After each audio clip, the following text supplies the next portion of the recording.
Hey guys, thanks for tuning us in for this 55th episode of Good Questions with Cameron Toll.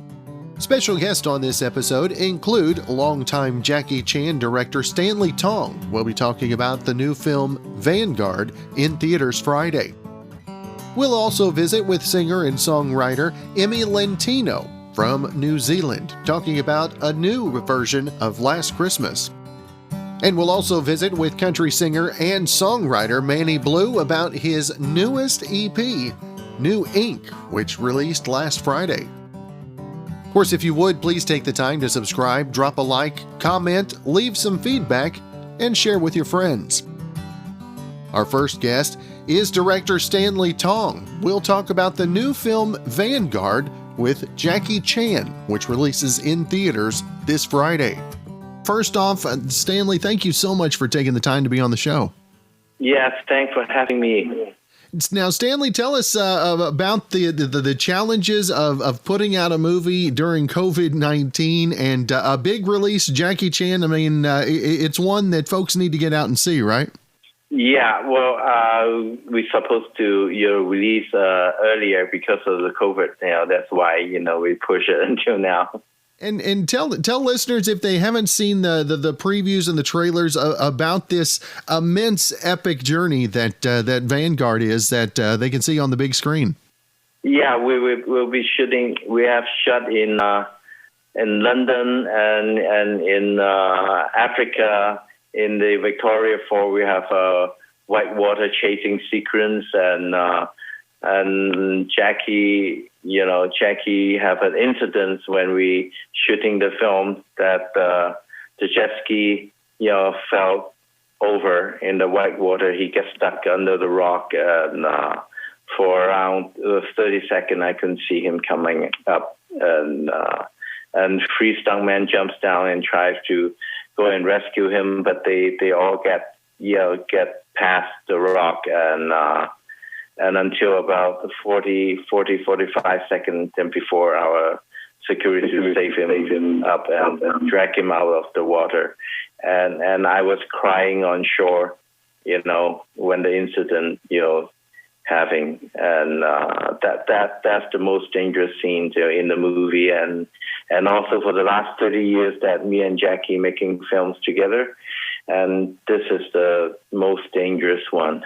And how impressed are you? I mean, does he still on the scene? Does he still kind of surprise you after all these years with what he's able to bring physically to the part as well? Yeah, I because he saw what I do the previous about the scene. He really likes it, and he knows the dangers of it.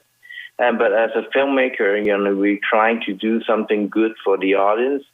And we always like to challenge ourselves, and I just so happy because the first day in the rehearsal we were already, get drowned in the to have that incident. But the next day he was telling me, Stanley, don't worry about it. I will finish the shoot. The whole shooting in the waterfall sequence is 20 days, So every single day that we go onto the water, I was praying, God to save us and protect us, and I'm glad that, God really blessing us, and we finished the scene. And he also have a lot of fight, in the movie, yeah. And for you, Stanley, I think the first introduction I had to you, as probably many Americans did, was Rumble in the Bronx. And did you expect the hype that came along with that, or were you a little caught off guard by the success of the movie? Well, actually, I did the movie Police Story 3 Super Cop before Rumble in the Bronx, and after the movie released and that's an American distributor. He came to Hong Kong and invite me for dinner, and he was telling me he loved Jackie Chan, he loved Michelle Yeoh, and he loved the way that I'm making the kind of action comedy movie style. But he was telling me, because the story is nothing to do with America, and it's in Chinese, it would be difficult for them to put it out in the American market. So he was asking me, can I make a film for America? Can you have the story they make in America? So that's why it's given me the idea of making Rumble in the Bronx. But because at that time, I only have very limited budget. I only have around $6 million US for making Rumble in the Bronx. And so I actually shot 4 days in New York, and then the rest I shot in Vancouver. The whole film I only make for that, and I don't know if I can break into it, but he's just telling me that at least the story in America, and also speak in English, so we can release in over 2,000 screens. But I worry about if I make a film all in English, what about the traditional China market? The people don't get to see Chinese speaking English, and then will I lost the domestic market, and also I won't be able to break into the English market. I was worried about that, but I believe that we have a chance because of Bruce Lee, and did this movie at the beginning also in Chinese, and then later on he do Enter the Dragon, with American, and that it became biggest box office movie. So it, like those heroes that in the film history that give me a lot of inspiration, and they really support me, in spirit, into trying to do something new and to take the challenge of making a film, try to go international. That was back in 1994. And now the challenges with COVID are challenges none of us saw coming, that's for sure. But again, the film is opening in theaters on Friday. You can find more information at vanguardmovie.com. And Stanley, it has truly been an honor to visit with you this morning. Looking forward to the new movie, and best of success, and hopefully we can catch up again real soon. Thank you so much. Thank you.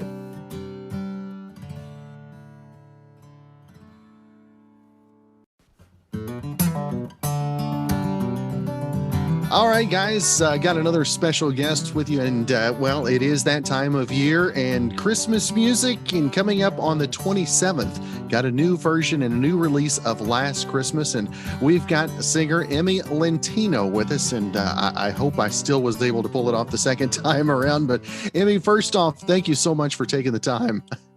Thank you so much, Cameron. It's great to be on your show, and hello to all your listeners. Now, Emme, this is kind of exciting, especially if you're an 80s music fan like I am, kind of geek out to a little George Michael and all that stuff. So tell us about your rendition of Last Christmas and the tie-in there as well. Sure. Well, first of all, I want to say that I'm a huge George Michael fan, and I've always loved this song, Last Christmas. And I think most people have a hard time not singing along to it. It's just such a great song. And there was an opportunity to obviously, go to London and record this song. Now, lots of people have recorded this song, and they've all done a great job, and I applaud them. This version is slightly different in that there's a story behind it, and there's also a fantastic crew of people that are very much a part and have been a part of the George Michael story. So that's really special to be a small part of it as well. The opportunity arose through a project manager of mine who had a contact that was one of the original George Michael backup singers, and he played her some of my music, and she's like, "Oh yeah, I like her voice," which is always a relief. And then kind of it went from there. There was lots of planning involved. It kind of happened really fast. Al Clay, who is an amazing producer who is now based in the UK, and his wife, Dee Lewis Clay, is also one of the original backup singers, and her and her sister, Shirley Lewis. So there's a kind of a bit of a family affair. And we all got together with Jay Henry, another vocalist, and we got into the studio. I literally landed in the UK from New Zealand. So that's about a 32-hour flight, and went straight into the studio. And I met these amazing vocalists that I had been huge fans of for years. They've worked with not just George Michael, but lots of other vocalists as well. And the spirit and the vibe in the studio was so incredible. I immediately felt like, I don't know how to explain it. It was just this kind of spiritual experience where I really felt like it was like I was getting the approval of George Michael himself to sing. I know that sounds funny. Just, I was a little bit nervous because he's such an icon. And I thought, well, if it doesn't feel right, then, I'll know. But it felt right. We all jived. I got to be absolutely mesmerized by how they recorded in the studio, their voices all together, singing with them. Yeah, we laughed, we cried, we took, silly photos. And I've still kept in touch with them, since then. In fact, one of them, Jay Henry, is now my vocal coach. We do it via Skype once a week. So it turned out to be, lifelong friendships. And Al Clay went on to also do another single of mine. It was an original song that I wrote called Some Other Girl. So the collaboration and the magic that I really felt in London, I feel like I've been able to carry it onwards. And I'm really thankful. And I know that it was a very rare opportunity. And for sure. you talked about being a fan of George as well. Did you put that extra pressure on yourself just to make sure that you didn't want to put anything low? You know what I'm saying? Yeah, well, I mean, yeah, absolutely. I think doing any song justice, you always want to be sensitive to the original art, which is, exactly what it is. He's absolutely an icon. But I also wanted to put some sort of, a feminine kind of a appeal to it, or something that was maybe mine, that.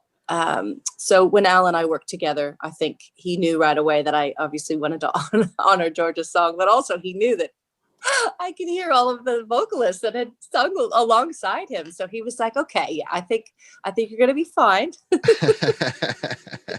It was really because they made me feel so comfortable. They made the whole experience really special. And I'm forever grateful to them for that, for sure. And everybody that I talk to, I've got to ask, what have you learned from 2020? Is the Zoom thing, is that something new to you, or what have you had to learn in 2020 as a result of all the separation time for everybody? Yeah, I mean, I think Zoom is something that I'm obviously using more of now with live streaming and different opportunities with performance. But I think one thing that I've carried from it, and it is a positive thing, is that I love that although human interaction has been, diminished in comparison to what it was before, I feel that connection with humans virtually is something that is so special, and I'm so thankful for. That we do have the technology to be able to connect with people from all over the world. Music brings us together.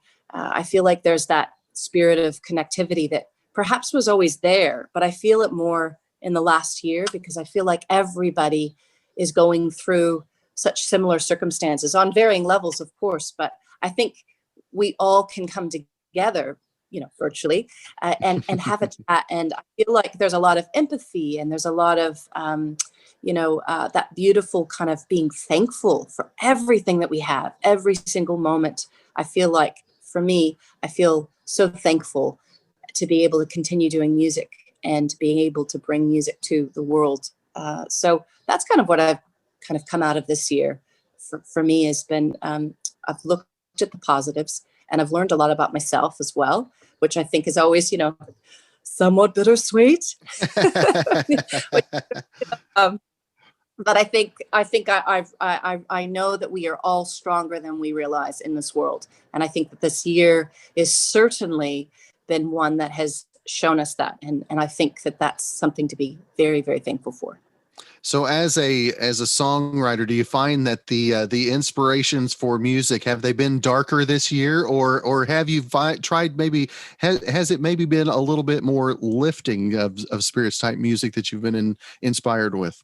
I think there's been I've always sort of been an eclectic songwriters. So I think there was probably sprinkles of lots of different types of songs that were in the mix already prior to this year. That's a great question. I think I've been drawn to certainly more uplifting and this time, to bring people together, but also something that happened with Some Other Girl, because it was a heartbreak song, but I wanted to do something about self-empowerment, because I feel that a lot of times when we do come into any sort of struggle, a season of difficulty, it really is up to us to have the right attitude to be able to rise above it. So for me, it was also about writing things that address that for me personally, to encourage myself, and then also to be able to bring that message to other people. So I feel like that sense of like individuality, self-identity, self-love, being able to love yourself first enough to be able to help others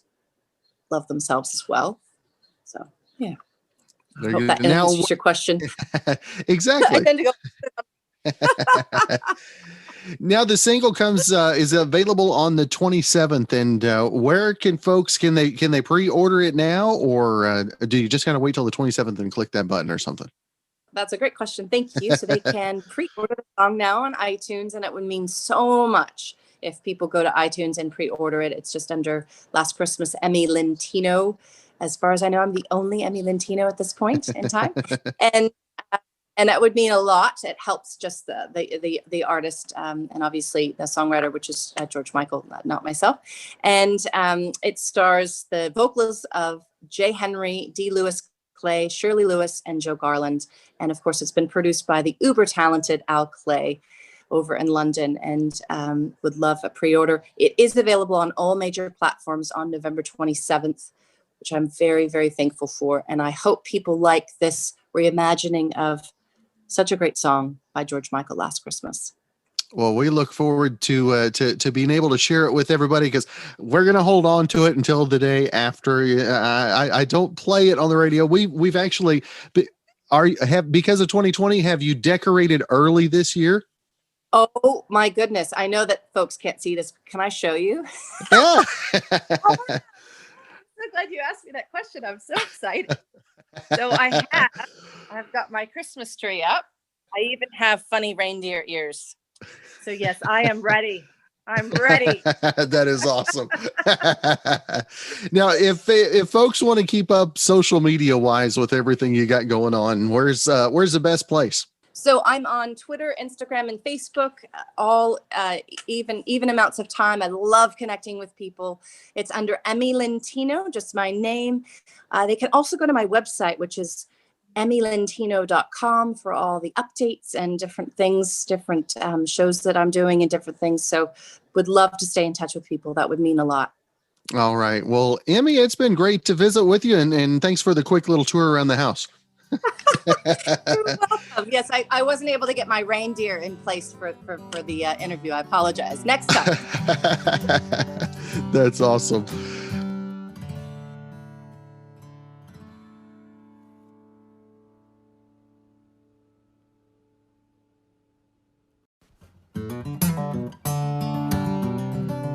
Our final guest on the podcast today, we actually got to visit a couple months ago when the single was coming out, I believe. But the EP has dropped now, and we got Manny Blu back on the line. And Manny, it's good to see you. I actually see you this time around. How about you? Yeah, good to see you too, man. How you doing? Doing well. And like I mentioned, the EP just came out last Friday. And have you had any winks of rest since that point?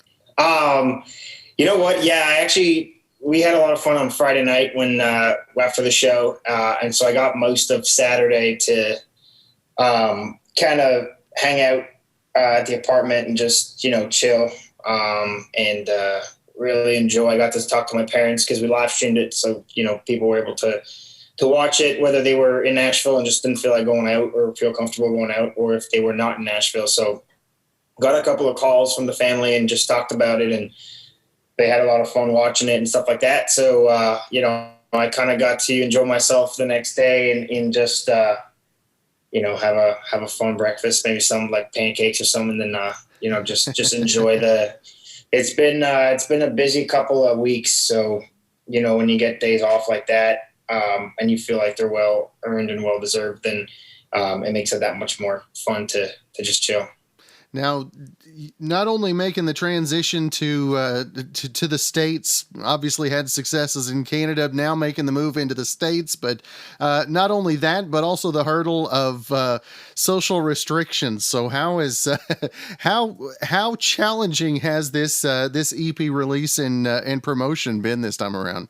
I mean, fortunately, I think we were able to do a lot of like things like this, like podcasts and interviews and calls and stuff like that. So thankfully that's been around, and people have been wanting to talk to me about the song. So, I mean, that definitely helps. But I think when we did our show at 6th and Peabody, and they did an unbelievable job at making sure that everybody stayed social distanced. And, you know, if you weren't sitting at a table, they weren't going to serve you a beer. So it's a pretty cool incentive to sit down.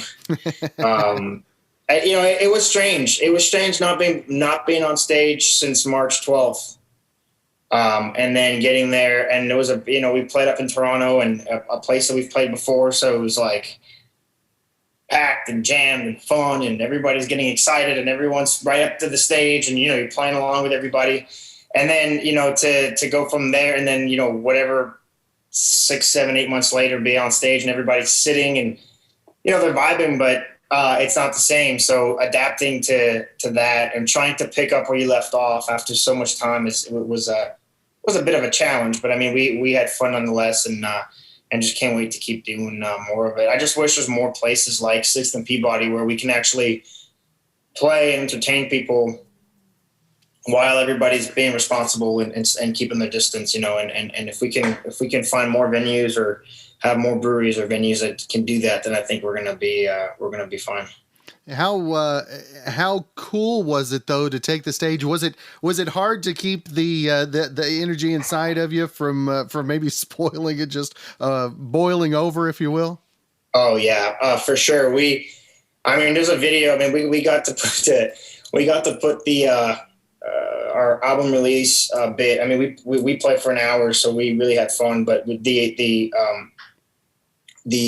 album portion of the thing got shared on American Songwriter on Facebook, and you can hear right in the first song I hit 2 wrong chords, and they're the right chords, just played at the wrong time. I think I was just so excited that I felt the song much faster than it was, and I played a couple of chords that weren't in the right spot. But after that, you settle down from that. It was a lot of fun, and we had a blast. So yeah, it's hard. It's crazy with everything that was going on. I had my drummer and my guitar player that are the 2 guys that were the first guys hired in the band. And we kind of looked at each other across the stage and was just like, let's do this thing.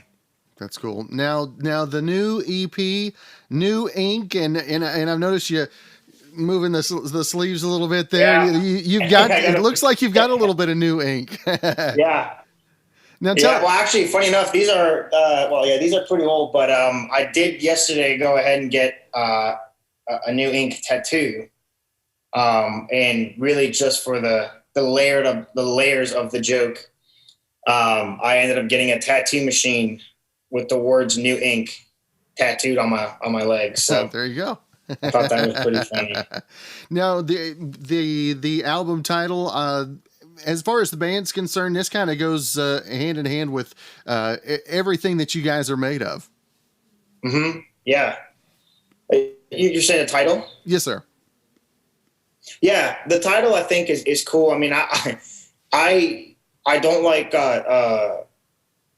taking the name of a song or anything like that. You know, to me, I find like an EP or an album or whatever you want to call it is a collection of songs, you know, that tell a story at a place that you were when you made that album. And I think that whole thing, the whole thing that wraps it all together, deserves its own name. And I didn't want it to be, you know, the type of thing where I sit down with a pad and a paper and I'm like really thinking of it really hard and trying to figure it out and, you know, overthink it and that kind of stuff. I just wanted it to be something that hit me. And for a while, my team was like, "Hey, we're going to need a name like soon. You're pressuring us to release the thing and you don't even have a name for it." I'm like, "I know, I got to figure this out." And so I was just scrolling around on iTunes, I think, and came across Motley Crue's album called New Tattoo. And I was like, this is so cool. Obviously can't name it also New Tattoo. So I thought, I'm like, what's a different way to say that? And I thought New Ink was even more appropriate just because I think from the first EP to the second EP, there's been quite a change. Mm-hmm. And I thought that that's a pretty cool way to say, besides the whole tattoo thing, which is for sure a thing, was a new way to say, new songs, new style, new way of writing, new vibe and the whole thing. So, ink, like pad and paper kind of thing too. So that's why I just thought that was a really even more appropriate than just a cool title like New Tattoo. So, having to think about it a real quick second, it ended up working out and being even more appropriate. Now, is there any track off of the EP that's special to you, extra special to you? I mean, does that change as time goes on? That's a good question. It does change. I do have one.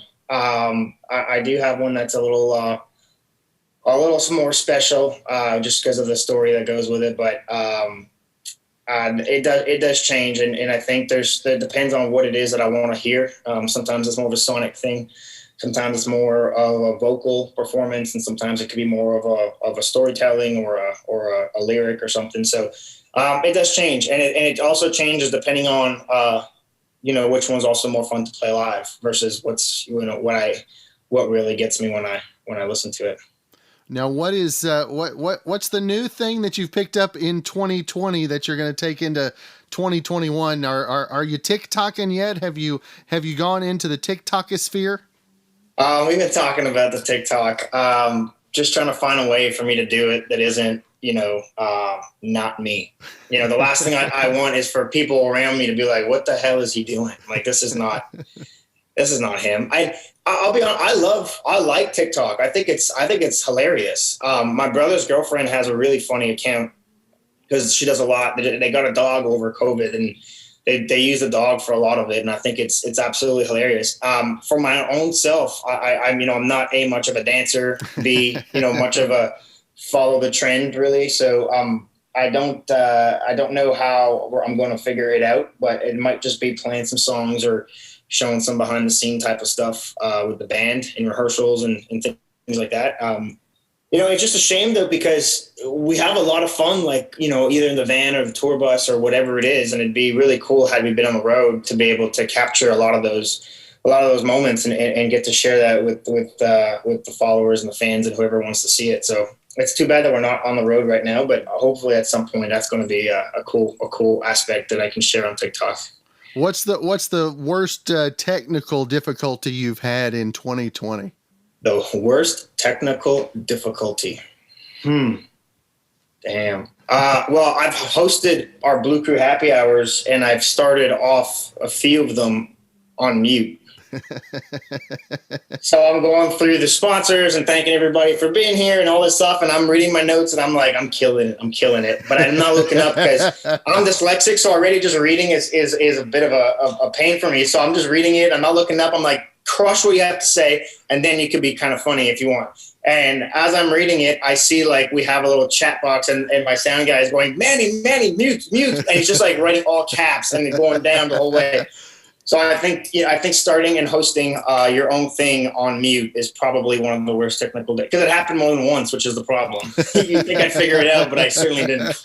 And then I got my friend Tills to host, and she was unbelievable. So yeah, I was like, someone else has to do this because this is not working out for me. It pays to have some help. It does pay to have help, that's for sure. Now, what is Thanksgiving going to look like for you this year round? Well, right now I got my family's back home, and my band are going to see their family. So probably not very much. I mean, typically as a Canadian, we used to do we used to use American Thanksgiving for like our big family Christmas.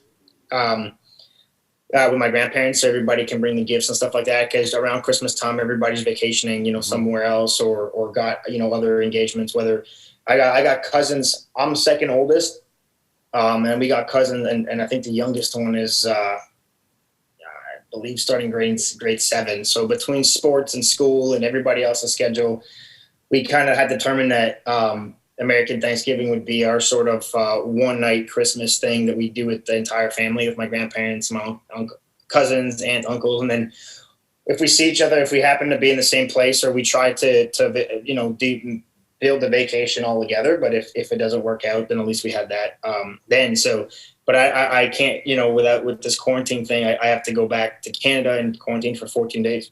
So we're probably not going to do that. So I don't know, probably hang out with some buddies here, whoever's not with family in Nashville, and you know, probably go to a bar and drink some beers. I want to ask you how much different the music scene is trying to get breaking in the U.S. Even after the successes that you've had in Canada. How different is the music scene? I don't think it's very different. I think it's just a matter of constantly putting stuff out and constantly, you know, just being around. I mean, I think Lindsay L, Megan Patrick, they've done a great job. Tennille Towns has done a really good job. You know, I'm a big fan of Dallas Smith as well. So those, you know, and so they're crossing over pretty good. Corey March is another guy who's awesome.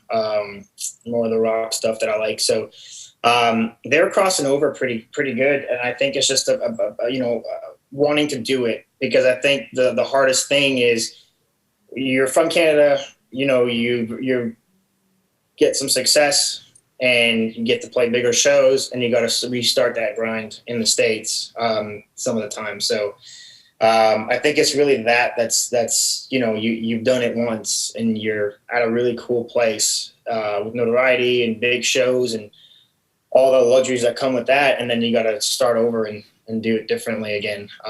In the States, if you haven't crossed over yet, you know what I mean? So there's some of that, but I mean, I think good music's good music, no matter where you're from or where you're listening it, you know? So, yeah. And do you think that the new music that you've got out, do you think that kind of helped make that transition a little easier for you?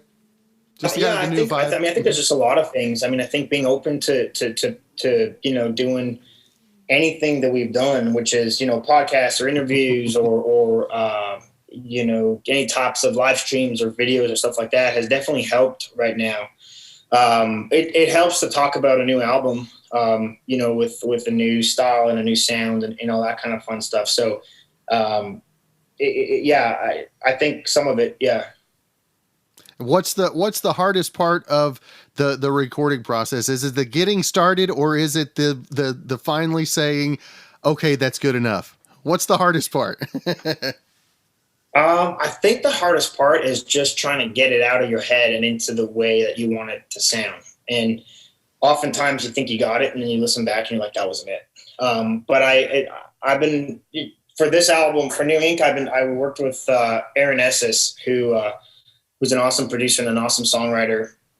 And I'm working with him on the next project as well. And he's pretty good at getting me to using keywords to get me to sing it, you know, the right way or get what he wants from me. And I think, you know, for the, you know, working together again has been a lot of fun. And just, you know, we already know each other now. We've done it once before. And so it's just like, it's like kind of like riding a bike, really. We just go back in. It's like, what is it exactly that you want to do on this one? And it's like, well, you know, we want to continue the stuff from New Ink and just, you know, make it better. You always want to make the next one better than the last, right? So we're just having fun with it right now. That's all right. Well, Manny, I want to make sure and let all of our listeners know where to get New Ink. I mean, it's available everywhere. I don't. That's not necessarily looking for an endorsement for an ink house or anything like that. No. And yeah. Manny, social media wise, where's the best place to follow? Manny Blu Music on Instagram, and it's the same on Twitter. We got Manny Blu on Facebook. And you can go online and link up to the Blue Crew and be part of the Blue Crew and get some fun merch and deals and discounts and all the info that we have, stuff coming out, music videos, and you get to, you know, kind of see get premieres before it actually comes out. So Blue Crew on my website, mannybluemusic.com. You can also text me through the little texting button on my Instagram at Manny Blu Music as well. All right. There's no reason they can't find info out, right? No, there we go. If you're looking forward, it's there. There you go. Well, Manny, again, it has been great to visit with you again, brother. I love the sound of the new EP, and look forward to talking again soon, my friend. Yes, for sure, man. Thank you so much for having me. Thanks again for joining us for this episode of Good Questions with Cameron Dole. If you ever have a comment, question, anything else you'd like to know, find me on Instagram, Twitter, and Facebook, all at GQ with Cam. If you'd like to help out in the funding for this podcast, feel free to click the support tab and follow the instructions. If you have a special guest idea, go ahead and email me, gqwithcam@gmail.com. We'll be back with episode number 56 coming up tomorrow.